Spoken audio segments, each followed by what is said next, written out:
ಇವತ್ತು ಜನನೇ ನಿಮ್ಮನ್ನ ಜಾನಕಿ ಅಮ್ಮ ಅನ್ನೋದು ಕರೀತಾ ಇದ್ದಾರೆ. ನನ್ ವಾಯ್ಸ್ ಆತರ ಇಲ್ಲಲ್ಲ ಗಂಡ್ಮಗ ಆಗಿ ಹೆಣ್ಮಗಳ ಆದ್ರೆ ತಪ್ಪಾಗುತ್ತ ಫ್ಯಾಮಿಲಿ ಅಂತ ಬಂದಾಗ ತುಂಬಾನೇ ಅವರು ಕಷ್ಟದಲ್ಲಿದ್ದಾರೆ. ಬಡತನ ಅಂಬುದು ಗೊತ್ತಿಲ್ಲ ಅಂತ ಬೆಳೆಸಿಲ್ಲ ಸರ್. ಆ ಜನರು ನೆಗೆಟಿವ್ ಆಗಿ ಕಮೆಂಟ್ ಹಾಕ್ತಾರ ನೀನೇ ನನ್ನ ತುಂಬಾ ಪ್ರೀತಿ ಮಾಡೋದು. ಕನ್ಫ್ಯೂಷನ್ ಆಗುತ್ತೋ ಜಸ್ಟ್ ಒಂದು ಸಾಂಗ್ ಪ್ಲೇ ಮಾಡಿ.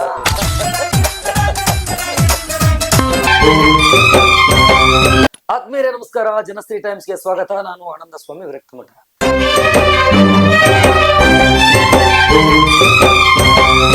ವೀಕ್ಷಕರೇ, ಈ ಸಪ್ತ ಸ್ವರಗಳ ಆಲಾಪನೆ ಆರಾಧನೆ ಇದೆಯಲ್ವಾ, ಈ ನಾದ ನಿನಾದಗಳ ಅಲೆಯಲ್ಲಿ ತೇಲಾಡ್ತಕ್ಕಂಥವ್ರು ನಿಜಕ್ಕೂ ಕೂಡ ಆನಂದವಾಗಿರ್ತಾರೆ, ಸಂತೋಷವನ್ನ ಪಡ್ತಾರೆ.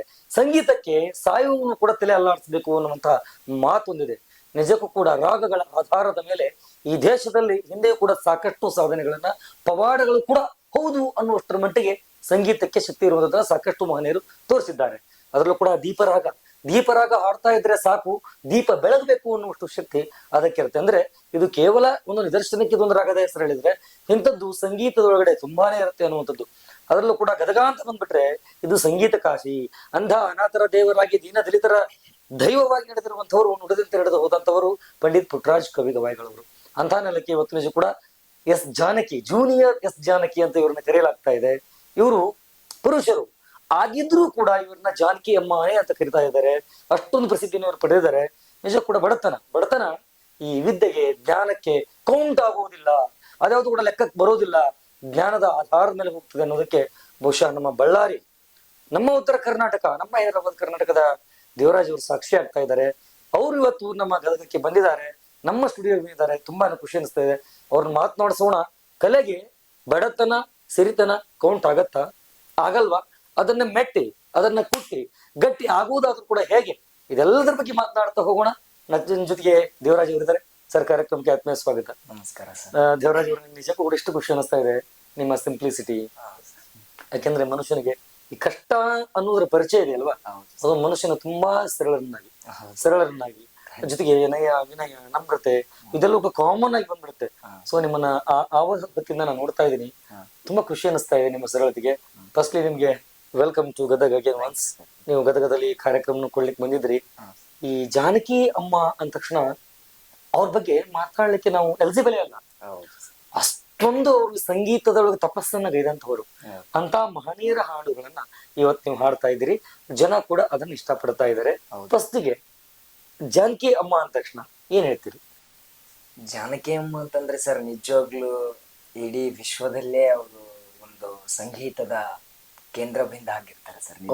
ಯಾಕಂತಂದ್ರೆ 48,000 ಸಾಂಗಿನ ಹಾಡು, ಮತ್ತೆ 17 ಭಾಷೆಗಳ ಹಾಡಿ, ಮತ್ತೆ ಆಮೇಲೆ ಎಷ್ಟೆಷ್ಟು ಹೈ ಪಿಚ್ ನೋಟ್ಸ್ ಎಲ್ಲ ಹಾಡಿದ್ದಾರೆ ಸರ್. ಬಟ್ ಎಲ್ರು ಹಾಡ್ತಾರೆ ಸರ್, ಬಟ್ ಲೋ ಪಿಚ್ ಅಲ್ಲಿ ಹಾಡ್ತಾರೆ. ಬಟ್ ಹೆವಿ ನೋಟ್ಸ್ ಅಲ್ಲೇ ಹಾಡೋದು ಅವ್ರೊಬ್ರೆ ಅನ್ಕೊಂಡಿದೀನಿ ಸರ್. ಅವರಷ್ಟು ಆ ಸಣ್ಣ ಮಗು ಇದ್ದಾಗ್ಲಿದ್ದ ಸಂಗೀತದ ಅಭ್ಯಾಸ ಮಾಡಿ, ಅವ್ರ ಫ್ಯಾಮಿಲಿ ಕೂಡ ಅವ್ರ ರಕ್ತದಲ್ಲಿನೇ ಸಂಗೀತ ಬಂದಿದೆ ಅಂತ. ನನಗೂ ಒಂದು ಆಸೆ ಇತ್ತು ಸರ್, ಅಮ್ಮವ್ರನ್ನ ಆಶೀರ್ವಾದ ತಗೋಬೇಕಂತ. ಬಟ್ ಅದು ಕಾರಣಾಂತರದಿಂದ ಆತರ ಮಾಡ್ಬೇಕು. ಖಂಡಿತ ನಿಮ್ಮ ಇಚ್ಛೆ ಮತ್ತೆ ನಿರೀಕ್ಷೆ ಅಥವಾ ಆಸೆ ಅಮ್ಮನವ್ರನ್ನ ಭೇಟಿ ಮಾಡ್ಬೇಕಿತ್ತು ಅನ್ನುವಂಥದ್ದು. ಇವತ್ತು ಜನನೇ ನಿಮ್ಮನ್ನ ಜಾನಕಿ ಅಮ್ಮ ಅನ್ನೋದ್ರಲ್ಲಿ ಕರಿತಾ ಇದ್ದಾರೆ. ಸೊ ಏನ್ ಹೇಳ್ತೀರಿ? ನಾನು ನಿಜವಾಗ್ಲಿ ಸರ್, ಇದು ಗಂಡ್ಮಗ ಆಗಿ ಹೆಣ್ಮಗಳ ಹಾಡಿದ್ರೆ ತಪ್ಪಾಗುತ್ತ, ಏನ್ ಅನ್ಕೊಂತಾರೋ ಅಂತ ಅನ್ಕೊಂಡಿದ್ದೆ ಸರ್. ಕಳೆದ ವರ್ಷ 2025 ಏಪ್ರಿಲ್ 17ನೇ ತಾರೀಕಿಗೆ ಒಂದು ವಿಡಿಯೋನ ಅಪ್ಲೋಡ್ ಮಾಡಿದೆ ಸರ್. ಅದು ನಾನ್ ಕೂಡ ಮಾಡಿಲ್ಲ ಸರ್. ಅದು ಆಕ್ಚುಲಿ ನಮ್ ಫ್ರೆಂಡ್ಸ್ ನರೇಶ್ ಆಗಿರ್ಬೋದು, ಒಂದ್ ಸಂಗಡಿಗರೆಲ್ಲ ಇದಾರೆ ಸರ್. ನಾನು ಇರೋದು ಹಾಸ್ಟೆಲ್ ಅಲ್ಲಿ. ಹೌದು ಸರ್, ಬಳ್ಳಾರಿ ನಂಬರ್ 5 ಟೆಕ್ನಿಕಲ್. ವೈಯಕ್ತಿಕ ಪರಿಚಯವನ್ನು ಖಂಡಿತ ನಾನು ಮಾಡಿಸ್ತೀನಿ. ಈಗ ಅಮ್ಮನ ಬಗ್ಗೆ ಹೇಳ್ತಾ ಇದ್ರು, sorry for interrupting, please continue it. Okay. ಆಮೇಲೆ ಅದು ವಿಡಿಯೋ ಮಾಡಿದ್ದೆ ಸರ್. ವಿಡಿಯೋ ಮಾಡಿ ಆದ್ಮೇಲೆ ಗಂಡ್ಮಗ ಆಗಿ ಹೆಣ್ಮಗಳು ವಾಯ್ಸ್ ಹಾಡಿದ್ರೆ ತಪ್ಪಾಗುತ್ತಾ, ಆ ಜನರು ನೆಗೆಟಿವ್ ಆಗಿ ಕಮೆಂಟ್ ಹಾಕ್ತಾರ, ಬಟ್ ಆಡ್ಬಾರ್ದು ಬರುತ್ತಂತ ಹೇಳಿ ನಾನು ಅನ್ಕೊಂಡಿದ್ದೆ ಸರ್. ನಮ್ ಫ್ರೆಂಡ್ಸೇ ನನ್ ಫೋನ್ ತಗೊಂಡು ಅಪ್ಲೋಡ್ ಮಾಡಿದ್ರಿ ಸರ್. ಒಂದು ದಿನದಲ್ಲಿ 4K ವ್ಯೂಸ್ ಬಂತು ಸರ್ ಸ್ಟಾರ್ಟಿಂಗ್ ಗೆ. ನನ್ಗೂ ಖುಷಿ ಅನ್ಸಿತ್ತು ಸರ್. ಕಮೆಂಟ್ ಬರಕ ಸ್ಟಾರ್ಟ್ ಆಗಿದ್ವು, ಏನಂತಂದ್ರೆ ಜೂನಿಯರ್ ಮೇಲ್ ಜಾನಕಿ ಅಂತ ಹೇಳಿ ಬಹಳಷ್ಟು ಜನ ಆಗ್ತಿದ್ರು ಸರ್. ಹಂಗಾಗಿ ನನಗೂ ಅವಾಗ್ಲಿದ್ದ ಸ್ವಲ್ಪ ಕುತೂಹಲ ಬಂತು ಸರ್. ಯಾಕೆ ಈ ತರ ಅಂತಾರ, ಏನಾಗಿರ್ಬೋದು ನನ್ ವಾಯ್ಸ್ ಆತರ ಇಲ್ಲಲ್ಲ, ಯಾಕಂತ ಕರಿತಿದಾರ ಅಂತೇಳಿ ನನಗೂ ಹಾಡ್ತೀನಿ ಅಂತ ಗೊತ್ತಿತ್ತು ಸರ್. ಬಟ್ ಆದ್ರೆ ಜಾನಕಿ ಅಮ್ಮ ವಾಯ್ಸ್ ಇದೆ ಅಂತ ನನಗೆ ಅನ್ಕೊಂಡಿಲ್ಲ. ಆ ಒಂದು ನಮ್ ಫ್ರೆಂಡ್ಸ್ ಸಪೋರ್ಟ್ ಮಾಡಿದ್ದಕ್ಕೆ ಇವತ್ತೆಲ್ಲ ಈ ಸೋಷಿಯಲ್ ಮೀಡಿಯಾಕ್ಕೆ ಬರೋಕೆ ಒಂದು ಅವಕಾಶ ಸಿಕ್ತೆ ಸರ್. ದೇವರಾಜ್ ಅವ್ರೆ, ಈಗ ನಿಮ್ಮ ಕೆಲವರು ಅಂದ್ರೆ ನಿಮ್ಮನ್ನ ಸೋಷಿಯಲ್ ಮೀಡಿಯಾದಲ್ಲಾಗಿರ್ಲಿ ಅಥವಾ ನಿಮ್ ಪರಿಚಿತರಿಂದ ಆಗಿರ್ಲಿ, ನಿಮ್ಮನ್ನ ಇಲ್ಲಿ ಕರೆಸಿದಂತವ್ರ ಮೂಲಕ ನಾವು ತಿಳ್ಕೊಂಡಾಗ ದೇವರಾಜ್ ಅವ್ರ ಫ್ಯಾಮಿಲಿ ಕಥೆ ಅಂತ ಬಂದಾಗ ತುಂಬಾನೇ ಅವರು ಕಷ್ಟದಲ್ಲಿದ್ದಾರೆ ಅಂತ. ಅದಕ್ಕೆ ನಿಮ್ಮ ಪರಿಚಯ, ಅಪ್ಪ ಏನ್ ಮಾಡ್ತಾರೆ, ನಿಮ್ಮ ಮೂಲ ಏನು, ಅಥವಾ ನಿಮ್ಮ ಬದುಕಿನ ಆಧಾರ ಯಾವುದು, ಅದರ ಬಗ್ಗೆ ಒಂಚೂರು. ನಾವು ಮಕ್ಕಳು 5 ಜನ ಸರ್. ನಾವು ಮೂವರು ಹೆಣ್ಮಕ್ಳು ದೊಡ್ಡವರು ಸರ್. ನಾವು ಕೊನೆಯವರಲ್ಲಿ ನಾನೇ ಕೊನೆಯವನು ಸರ್. ಗಂಡ್ ಮಕ್ಳು 2 ಸರ್. ಬಟ್ ನಾನು ಕಷ್ಟ, ನಮ್ ಮನೆ ಬಹಳ ಬಡತನ ಇತ್ತು ಸರ್. ಬಟ್ ನಾನಿಗೂ ಬಡತನ ಅಂಬುದು ಗೊತ್ತಿಲ್ಲಾರ್ದಂಗ ನನ್ನ ಬೆಳೆಸಿದ್ದಾರೆ ಸರ್ ನಮ್ಮ ತಂದೆ ತಾಯಿ. ಆದ್ರೆ ನಾವು ಗಂಡ್ಮಕ್ಳೇ ಸಣ್ಣವರು ಸರ್, 3 ಹೆಣ್ಮಕ್ಳೇ ದೊಡ್ಡವರು. ಅವ್ರು ಗಂಡ್ಮಕ್ಳು ಅನ್ನೋ ಶೈಲಿಯಲ್ಲಿನೇ ಅವರು ನಮ್ಮ ಮನೆನ ಬೆಳಗ್ಸಿದ್ದಾರೆ ಸರ್. ಯಾವ ರೀತಿ ಬೆಳಗ್ಸಿದಾರೆ ಅಂದ್ರೆ ಸರ್, ನಾವು ಆ ಟೈಮಲ್ಲಿ ಯಾವ ರೀತಿ ಕಷ್ಟ ಇತ್ತಂದ್ರೆ, ನಮ್ಮಪ್ಪ ಅವ್ರು ಹೇಳ್ತಾರೆ ಸರ್, ನಾವ್ ಗೊತ್ತಿಲ್ಲ ಸರ್, ಸಣ್ಣವರು. ಊರ ಆಚೆ ಇರ್ತಕ್ಕಂತ ಮರಗಳಾಗಿರ್ಲಿ ಯಾವಾದ್ರೂ ಕಡ್ದು ಆ ಬಸ್ ಬರುತ್ತೇಳ್ರಿ ಸರ್ ಬಸ್ ಸ್ಟ್ಯಾಂಡ್ಗೆ, ಆ ಬಸ್ಸಿಗೆ ಹಾಕಿ ಆ ಕಟ್ಟಿಗೆ ತಗೊಂಡು ಮಾರಿದ ಮೇಲೆ ಆ ಬಂದಿದ್ದು ರೊಕ್ಕನ ತಗೊಂಡು ಊಟ ಮಾಡಿ ಹಾಕ್ತಿದ್ರಂತೆ ಸರ್ ನಮಗೆ. ನಾವು ಕತೆ ಕೇಳ್ತಾ ಇದ್ವಿ, ರಂಗಪ್ಪ ಅಂತ ಬಡವಿದ್ದ, ಕಟ್ಟಿಗೆ ಮಾಡ್ತಾ ಇದ್ದ, ಅದರಿಂದ ಜೀವನ ಮಾಡ್ತಾ ಇದ್ದ ಅಂತ. ಮೋಸ್ಟ್ಲಿ ಅದು ನಿಮ್ಮ ಲೈಫ್ ಅಲ್ಲಿ ರಿಯಲ್ ಆಗಿದೆ ಸರ್. ಆ ಬಂದಿದ್ದ ಅಮೌಂಟ್ ಇಂದ ಮಾಡ್ತಿದ್ರಂತೆ ಸರ್. ಇನ್ನು ಏನಾದ್ರೂ ಸಾಲ ಆಯ್ತು, ಏನಾದ್ರೂ ಮನೆ ಫಂಕ್ಷನ್ ಆಗ್ಬೇಕಾಗಿತ್ತಂದ್ರೆ, ಏನಾದ್ರೂ ಒಂದು ಮಾಡ್ಬೇಕಂತಂದ್ರೆ ಸರ್, ಬೇರೆ ಒಂದು ಊರಲ್ಲಿ, ಇದು ಬಳ್ಳಾರಿಯಲ್ಲಿ ಒಂದು ಸಣ್ಣ ಹಳ್ಳಿ ಐತೆ ಸರ್, ಅಲ್ಲಿ ರೆಡ್ಡಿಸ್ ಅಂತ ಬಾಳ ಇದ್ದಾರೆ ಸರ್. ಅವ್ರ ಹತ್ರ ಸಾಲ ಇಸ್ಕೊಂಡು ನಮ್ಮಪ್ಪ ಅವರು ಅದನ್ನ ತಗೊಂಡು ನಾವೆಲ್ಲ ನಮ್ ಮನೆಯನ್ನ ನೀಗ್ಸಿದ್ರಿ ಸರ್. ಬಟ್ ನಮ್ ಅಕ್ಕವ್ರನ್ನ ಏನ್ ಮಾಡ್ತಿದ್ರು ಅಂತಂದ್ರೆ, ಅಲ್ಲಿ ಒಂದು ಬಾಡಿಗೆ ಮನೆ ಕೊಡ್ತಿದ್ರಿ ಸರ್. ಬಾಡಿಗೆ ಮನೆ ಕೊಟ್ಟಾಗ ಆ ಅಮೌಂಟ್ ಅನ್ನ ತೀರ್ಸಕ್ಕೋಸ್ಕರ ಅವ್ರದೇ ವ್ಯವಸಾಯ ಕೆಲಸ ಮಾಡಿಸಿ ಆ ಅಮೌಂಟ್ ಕೊಡ್ತಿದ್ರಿ ಸರ್. ಅದರಿಂದ ಬಂದಿದ್ದು ಇದು ರೊಕ್ಕನ ಇದು ಮಾಡ್ತಿದ್ರಿ ಸರ್. ನಮ್ಮ ಅಕ್ಕವರೇ ಆ ಸಾಲವನ್ನು ತೀರಿಸಿ ಮನೆಯನ್ನ ಬೆಳಗ್ಸಿರೋದು ಅವರೇ ಸರ್. ಈಗ ನಿಮ್ದು ಬಳ್ಳಾರಿನ ಅಥವಾ ಹಳ್ಳಿನ ನಿಮ್ ಕುಟುಂಬದ ಹೆಸರು ಏನು, ಏನ್ ನಿಮ್ ಫ್ಯಾಮಿಲಿ, ಅಪ್ಪ ಅಮ್ಮನ ಹೆಸರು ಏನು, ಏನ್ ಮಾಡ್ತಾರೆ? ನಮ್ಮಪ್ಪ ಹೆಸರು ತಿಮ್ಮಪ್ಪ ಹೆಚ್ಚ ಸರ್. ನಮ್ಮಮ್ಮ ಮುದ್ದಮ್ಮ ಹೆಚ್ಚ ಸರ್. ನಮ್ಮ ಅಕ್ಕವರು ಒಬ್ಬ ದೊಡ್ಡ ಅಕ್ಕ ಮಾರಮ್ಮ ಅಂತ ಸರ್. ಮಿಡಿಲ್ ಲಕ್ಷ್ಮಿ, ಆಮೇಲೆ ಕೊನೆಯವರು ಇದು ಜ್ಯೋತಿ ಸರ್. ನಮ್ಮ ಅಣ್ಣವರು ವೀರಸ್ವಾಮಿ, ನನ್ನ ಹೆಸರು ದೇವರಾಜ ಸರ್. ನಮ್ದು ಬಳ್ಳಾರಿ ಜಿಲ್ಲೆ ಸುರಗುಪ್ಪ ತಾಲೂಕು ಉತ್ತನೂರು ಗ್ರಾಮ ಸರ್. ಗಡಿ ಭಾಗ ಸರ್. ಒಂದು ಹಗರಿ ಇದೆ ಸರ್, ನದಿ, ವೇದಾವತಿ ನದಿ ದಾಟಿದ್ರೆ ಆಂಧ್ರ, ಈ ಕಡೆ ಕರ್ನಾಟಕ. ಹೌದು, ಗಡಿ ಭಾಗದಲ್ಲಿದ್ದಾರೆ. ಗಡಿ ಭಾಗದಲ್ಲಿದ್ರು ಕೂಡ ಗುಡಿಯಲ್ಲಿ ಇರ್ಬೇಕಾಗಿರುವಂತಹ ಜಾನಕಿ ಎಂಬುವರ ಹೆಸರಿನಲ್ಲಿ ನಿಮ್ಮನ್ನ ಜನ ಇವತ್ತು ಗುಡಿಯಲ್ಲಿ ಇಟ್ಕೊಂಡಿದ್ದಾರೆ. ಅದು ನಿಮ್ಮನ್ನ ನುಡಿ ಮೂಲಕ ಗುಡಿಯಲ್ಲಿ ಇಟ್ಕೊಂಡಿದ್ದಾರೆ. ಏನಂತೀರಿ? ನಿಜವಾಗ್ಲು ಸರ್, ನಾನು ಒಂದು ಸಣ್ಣ ಪುಟ್ಟ ಗ್ರಾಮ ಆಗಿ ಒಂದು ಬಡತನದಲ್ಲಿ ಬಂದು, ಆಮೇಲೆ ಹಾಸ್ಟೆಲ್ದಲ್ಲಿ ಇರ್ಬೋದು ಅಥವಾ ಎಲ್ರು ಆಗಿರ್ಬೋದು, ಈ ಸೋಷಿಯಲ್ ಮೀಡಿಯಾಸ್ ಆಗಿರ್ಬೋದು, ಮತ್ತೆ ಇದು ಗದಗ ಸಂಸ್ಥೆ, ಇದು ನಟರಾಜ್ ಸರ್ ಆಗಿರ್ಬೋದು, ಸೋಮು ಸರ್ ಆಗಿರ್ಬೋದು, ಮಲ್ಲಿಕಾರ್ಜುನ್ ಸರ್ ಆಗಿರ್ಬೋದು, ಮೀಡಿಯಾ ಸರ್ ಆಗಿರ್ಬೋದು, ನಿಮ್ಮಂತ ದೊಡ್ಡರಾಗಿರ್ಬೋದು, ಈ ಒಂದು ಎಲ್ಲಾ ಒಂದು ವೇದಿಕೆನ ಕಲ್ಪಿಸಿಕೊಡ್ತಿದ್ದಾರೆ ಸರ್.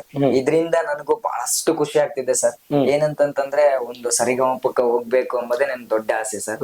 ನಮ್ಮಪ್ಪ ಅವ್ರು ಏನಂತ ಹೇಳ್ತಿದ್ರೆ ಅಂದ್ರೆ, ನಮ್ ಕೊನೆ ಆಸೆ ಸರಿಗಮಪ ವೇದಿಕೆಯಲ್ಲಿ ನಾನು ನೀನು ಕೂಡಿ ಒಂದೇ ಹಾಡು ಹಾಡ್ಬೇಕು, ಇದು ಮಾಡಿಕೊಡು ಅಂತ ಕೇಳ್ತಿದ್ದಾರೆ ಸರ್. ಇದರಿಂದ ನಾನು ಅದೇ ವಿಷಯಕ್ಕೆ ಬರ್ತೀನಿ, ನೀವು ಮಾತಾಡಕ್ ಬಿಡ್ತೀನಿ ದೇವರಾಜ್ ಅವ್ರೆ. ಅಪ್ಪಾಜಿ ಹಾಡಾಡ್ತಾರೆ. ನಿಮ್ಮ ಅಪ್ಪಾಜಿ ಅವ್ರದ್ದು ಕೂಡ ಯೂಟ್ಯೂಬ್ ಅಲ್ಲಿ ನೀವು ಅಪ್ಪನೊಂದಿಗೆ ನಾನು ಒಂಥರ ಏನೋ ನಾನು ಕೇಳ್ತಾ ಇದ್ದೆ. ಅದ್ರಲ್ಲಿ ಒಂದು ಸಾಂಗ್ ಕೂಡ ನೀವು ಹೇಳಿದ್ರಿ, ತಂದೆ ಮಗ ಸೇರಿಕೊಂಡು. ಆ ಹಾಡನ್ನ ಹೇಳ್ಬಹುದಾ? ಅಪ್ಪಾಜಿ ಹಾಡಿದ್ದು ಹೇಗೆ, ಅವ್ರ ಹಾಡುಗಾರಿಕೆ ಬಂದಿದ್ದು ಹೇಗೆ ಅಂತ? ನಮ್ಮಪ್ಪ ಅವರು ಸಣ್ಣವರಿದ್ದಾಗ್ಲಿದ್ದ ನಮ್ಮ ತಾತವರು ಊರಲ್ಲಿ ಹಾರ್ಮೋನಿಯಂ ಮಾಸ್ಟರ್ ಸರ್. ನಮ್ಮ ತಾತವರು ಆಮೇಲೆ ಇದು ದೇವ್ರ ಗುಡಿ ಆಗಿರ್ಬೋದು, ಆಮೇಲೆ ಯಾರಾದ್ರೂ ಸತ್ತೋದ್ರೆ ಮನೆಯಲ್ಲಿ ಭಜನೆ ಮಾಡ್ತಾರಲ್ರಿ ಸರ್, ಆ ರೂಪದಲ್ಲೆಲ್ಲ ಮಾಡ್ತಾರ ಸರ್. ಬಯಲಾಟ ಹಾಡಿದಾರೆ ಸರ್ ನಮ್ ತಾತವರು. ಮತ್ತೆ ನಮ್ಮಪ್ಪ ಭಜನೆ ಮಾಡ್ತಾರ, ಚಲನಚಿತ್ರ ಸಾಂಗ್ ಹಾಡ್ತಾರ, ಬಯಲಾಟ ಮಾಡ್ತಾರ. ನಾವು ಕೂಡ ನಮ್ಮಪ್ಪ ಅವರು ಹೋದಂದ್ರೆ ನಿಮ್ಮ ಮನೆತನದಲ್ಲಿ ಈ ಕಲೆ ಅನ್ನುವಂಥದ್ದು ಇದು ಕೇವಲ ದೇವರಾಜ ಬಂದಿದ್ದಲ್ಲ, ಅಲ್ಲ ನಿಮ್ದು ರಕ್ತಗತ ಬೇರಿದೆ, ಹೌದು. ತಳಹದಿ ಇದೆ. ಹೌದು. ಅದಕ್ಕೆ ಇವತ್ತು ನೀವು ಸಂಗೀತವನ್ನ ಅಭ್ಯಾಸ ಮಾಡೋದಿದ್ರು ಕೂಡ ಗಾಡ್ ಗಿಫ್ಟ್ ಆಗಿ ಜೀನ್ಸ್ ಮೂಲಕನೇ ಬಂದಿದೆ ನಿಮ್ದು. ಸೊ ಅದಕ್ಕೆ ಇಷ್ಟೊಂದು ಇದರಲ್ಲಿ ಪ್ರಬುದ್ಧತೆ ಇದೆ, ಪಕ್ವತೆ ಇದೆ ಅಂತ. ಹೌದು sir. ಎಸ್, ಒಂದು ಹಾಡನ್ನ ಅಪ್ಪಾಜಿ ನೀವು ಹಾಡಿರೋ ಒಂದು ಹಾಡನ್ನ ಹೇಳ್ತೀರಾ ಪ್ಲೀಸ್? ಓಕೆ. ನಿನ್ನ ಕಣ್ಗಳ ಬಿಸಿಯ ಹನಿಗಳು ನೂರು ಕಥೆಯ ಹೇಳಿವೆ, ನಿನ್ನ ಪ್ರೇಮದ ನುಡಿಯ ಕೇಳಿ ನೂರು ನೆನಪು ಮೂಡಿದೆ. ತಂದೆಯಾಗಿ ತಾಯಿಯಾಗಿ ಮಮತೆಯಿಂದ ಬೆಳೆಸಿದೆ, ಬಿಸಿಲು ಮಳೆಗೆ ನೆರಳದಂತೆ ನಿನ್ನ ನೆರಳಲಿ ಸಲಗಿದೆ. ಆ ಪ್ರೀತಿಯ ಮನ ಮರೆಯುವುದೇ, ನಿನ್ನ ಕಣ್ಗಳ ಬಿಸಿಯ ಹನಿಗಳು ನೂರು ಕಥೆಯ ಹೇಳಿವೆ, ನಿನ್ನ ಪ್ರೇಮದ ನುಡಿಯ ಕೇಳಿ ನೂರು ನೆನಪು ಮೂಡಿದೆ. ದೇವರಾಜ್ ಅವರೇ, ಬಹುಶಃ ಈ ಸಾಹಿತ್ಯ, ಈ ಹಾಡಿನ ಸಾಹಿತ್ಯ ಇದೆ ಅಲ್ವಾ, ವೆರಿ ಸೂಟೇಬಲ್ ಅನ್ಸುತ್ತೆ ನಿಮ್ಮ ಅಪ್ಪಾಜಿಗೆ. ಯಾಕೆಂದ್ರೆ ನೀವು ಹೇಳಿದ್ರಿ ಕಟ್ಟಿಗೆಯನ್ನ ಕಡಿದು ಕಟ್ಟಿಗೆಯನ್ನ ಮಾರಿ ಬಂದಂತ ಹಣದಿಂದ ಫ್ಯಾಮಿಲಿ ನಿಭಾಯಿಸಿದ್ರು ಅಂತ. ಹೌದು ಸರ್. ಸೊ ಈ ಹಾಡಿನ ಸಾಹಿತ್ಯ, ಇದರ ಅರ್ಥ ಆಳ ಕೂಡ ಹಂಗೆ ಇದೆ. ಬಿಸಿಲು, ನೆರಳು ಯಾವ್ದನ್ನ ನನಗೆ ಪರಿಚಯ ಮಾಡಿಸಂತೆ ನೀನ್ ನನ್ನ ಮಮತೆಯಿಂದ ನೀನ್ ಸಾಕದೆ ಅನ್ನೋ. ಬಹುಶಃ ನೀವು ಸೂಟೇಬಲ್ ಅನ್ಸತ್ತಲ್ವಾ?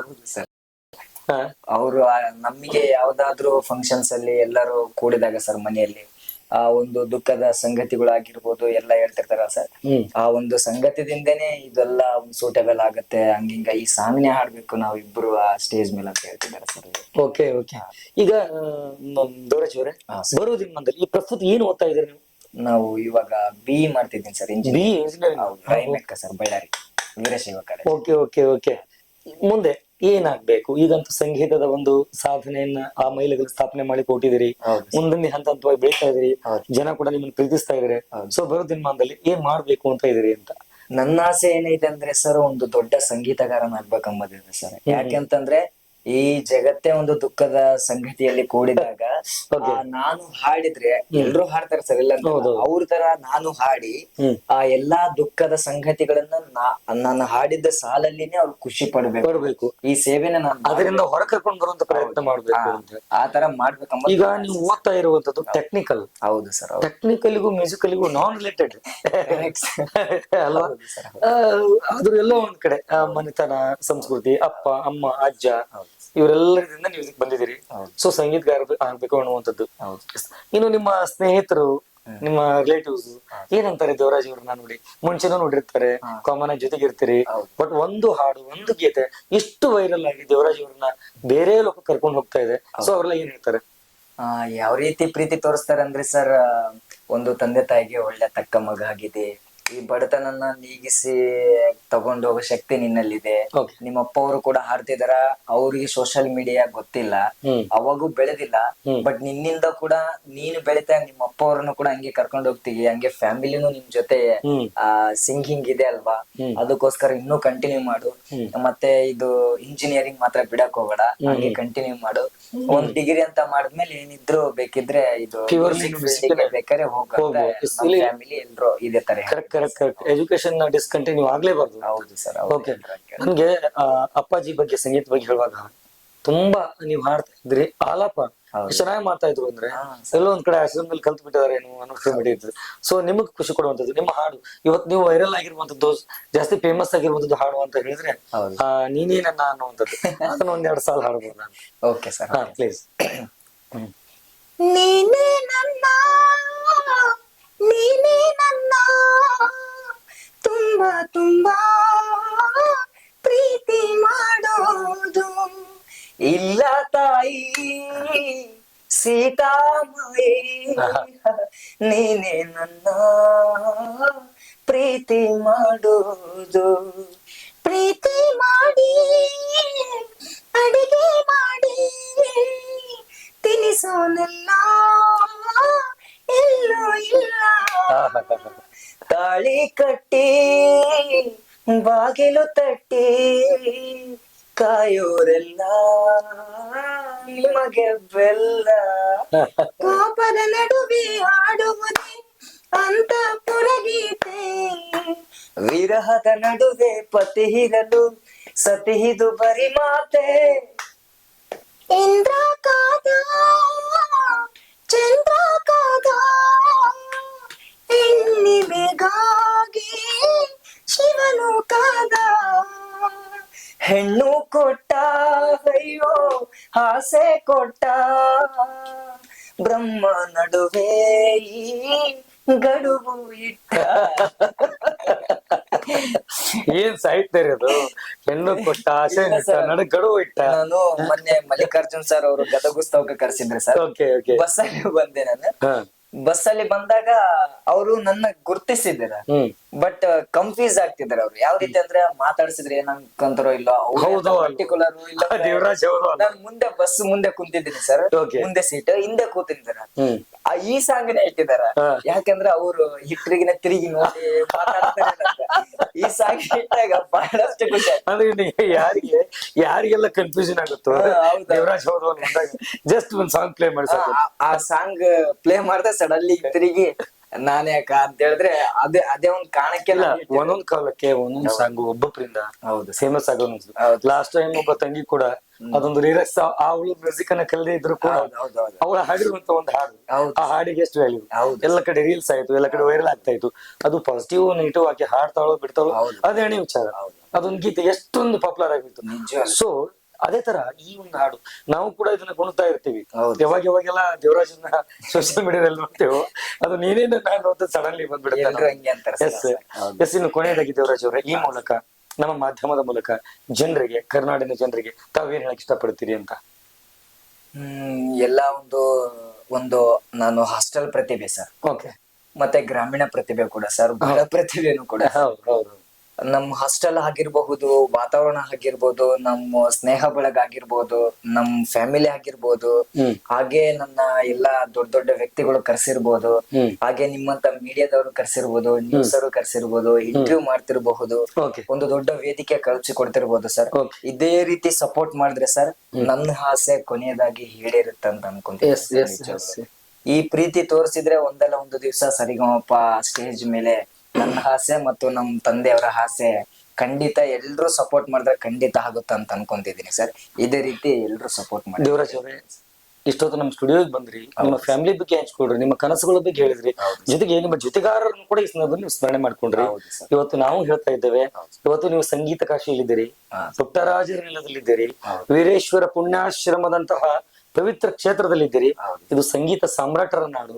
ಸಪ್ತಸ್ವರಗಳನ್ನ ಆರಾಧನೆ ಮಾಡಿ, ಆಲಾಪನೆ ಮಾಡಿ, ಅದರಲ್ಲಿ ಗಾನಲೋಕದಲ್ಲೇನೆ ದಾನವನ್ನು ಮಾಡಿದಂಥವ್ರು ಪುಟ್ಟರಾಜ ಗವಾಯಿಗಳು. ಅಂಥ ಜಗತ್ತಿಗೆ ಅಥವಾ ಈ ಭೂಮಿಗೆ, ಈ ಪವಿತ್ರ ನೆಲಕ್ಕೆ ಬಂದಿದ್ದೀರಿ. ನಿಮ್ಮ ಈ ಸರಿಗಮಪ ಕನಸಿನಿದೆ, ಅಲ್ಲಿ ಹೋಗಿ ನೀವು ಸರಿಗಮಪ ದನಿಸ ಸಪ್ತಸ್ವರಗಳನ್ನ ವ್ಯಕ್ತಪಡಿಸುವಂತಹ ಆ ಸಂದರ್ಭ ಬೇಗ ನೀವು ಒದಗಿ ಬರಲಿ. ಪುಟ್ಟರಾಜ ಗವಾಯಿಗಳ ಆಶೀರ್ವಾದ ನಿಮ್ಗೆಲ್ಲ ಅಂತ ಹೇಳ್ತಾ, again once thank you and wish you bright future. ಬರೋ ದಿನಮಾನದಲ್ಲಿ ನೀವು ಉತ್ತಮದಲ್ಲಿ ಇರಬೇಕು ಅಂತ ನಾವು ಕೂಡ ಆಶಿಸ್ತಾ ಇದ್ದೇವೆ. Thank you once again. Yes ವೀಕ್ಷಕರೇ, ಇಷ್ಟೊತ್ತು ದೇವರಾಜ್ ಅವರು ಮಾತುಮಾಡ್ತಿದ್ರಿ.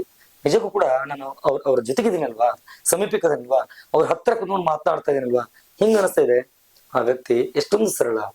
ಅಂದ್ರೆ ಈ ಸರಳತೆ ಅನ್ನುವಂಥದ್ದು ಎಲ್ಲ ಒಂದ್ ಕಡೆ ನಾವು ಅಡ್ಮಿಷನ್ ಮಾಡಿಬಿಟ್ರೆ ಬಂದ್ಬಿಡೋ ಕಲ್ಚರ್ ಅಲ್ಲ, ಸಂಸ್ಕಾರ ಬೇಕಿದಕ್ಕೆ. ಅಂದ್ರೆ ಇವರನ್ನ ನೋಡಿದಾಗ ಮೋಸ್ಟ್ಲಿ ಇವರ ತಂದೆ ತಾಯಿ ಯಾವ ರೀತಿಯಾಗಿ ಇವರಿಗೆ ಸಂಸ್ಕಾರ ಕೊಟ್ಟಿರ್ಬೇಕು. ಕೇವಲ certificate education is not important in life, but also ಹೊರಗಡೆ ಇರ್ತಕ್ಕಂಥ ಒಂದು ಜ್ಞಾನ, ಇನ್ನೊಬ್ಬರ ಜೊತೆ ವ್ಯವಹರಿಸುವ ರೀತಿ, ನಡವಳಿಕೆ, ತಿಳುವಳಿಕೆ, ಅದರ ಬೆಳೆಯುಳಿಕೆ, ಅದು ಪಳೆಯುಳಿಕೆಯನ್ನ ಮಾತ್ರ ಬರ್ಲಿಕ್ಕೆ ಸಾಧ್ಯ ವಿನಃ ಅದು ಯಾವುದೇ ಕಾಲೇಜಿಗೆ ಅಡ್ಮಿಷನ್ ಮಾಡಿದ್ರೆ ಪಡ್ಕೊಳ್ಳುವಂಥದ್ದಲ್ಲ. ಸೊ ಬರ್ತಕ್ಕಂಥ ದಿನಮಾನದಲ್ಲಿ ಇವ್ರು ಒಂದ್ ಕಡೆ ಸಂಸ್ಕಾರವಂತರಿದ್ದಾರೆ, ಸಂಸ್ಕೃತಿ ಇದೆ, ಮತ್ತೊಂದ್ ಕಡೆ ಸಂಗೀತ ಇದೆ, ಸಂಗೀತದ ಇಂಗಿತ ತಿಳ್ಕೊಳ್ಬೇಕು ಅನ್ನುವಂತ ಒಂದು ಕನಸು, ಕಲ್ಪನೆ ಇದೆ. ಅದು ಬೇಗ ಸಾಕಾರಗೊಳ್ಳಿ ಅಂತ ಹೇಳ್ತಾ, ಇಂಥ ವಿಶೇಷವಾಗಿರುವಂತ ವ್ಯಕ್ತಿಗಳ ಜೊತೆಗೆ ನಾನ್ ನಿಮ್ಮನ್ನು ಮತ್ತೆ ಭೇಟಿ ಮಾಡ್ತೀನಿ. ಅಲ್ಲಿವರೆಗೆ ನೋಡ್ತಾ ಇರಿ ಜನಶ್ರೀ, ಇದು ಜನಸಿರಿ. ನಮಸ್ಕಾರ. ಇವತ್ತು ಜನನೇ ನಿಮ್ಮನ್ನ ಜಾನಕಿ ಅಮ್ಮ ನನ್ನ ವಾಯ್ಸ್ ಆತರ ಇಲ್ಲಲ್ಲ. ಗಂಡ್ಮಗ ಆಗಿ ಮಗಳ ಆದ್ರೆ ತಪ್ಪಾಗುತ್ತ. ಗಂಭೀರತೆ ಅಂತ ಬಂದಾಗ ತುಂಬಾನೇ ಅವರು ಕಷ್ಟದಲ್ಲಿದ್ದಾರೆ. ಬಡತನ ಅಂಬುದು ಗೊತ್ತಿಲ್ಲ ಅಂತ ಬೆಳೆಸಿದ್ದಾರೆ ಸರ್. ಆ ಜನರು ನೆಗೆಟಿವ್ ಆಗಿ ಕಮೆಂಟ್ ಹಾಕ್ತಾರ. ನೀನೇ ನನ್ನ ತುಂಬಾ ತುಂಬಾ ಪ್ರೀತಿ ಮಾಡೋದು. ಕನ್ಫ್ಯೂಷನ್ ಆಗುತ್ತೋ ಜಸ್ಟ್ ಒಂದು ಸಾಂಗ್ ಪ್ಲೇ ಮಾಡಿ.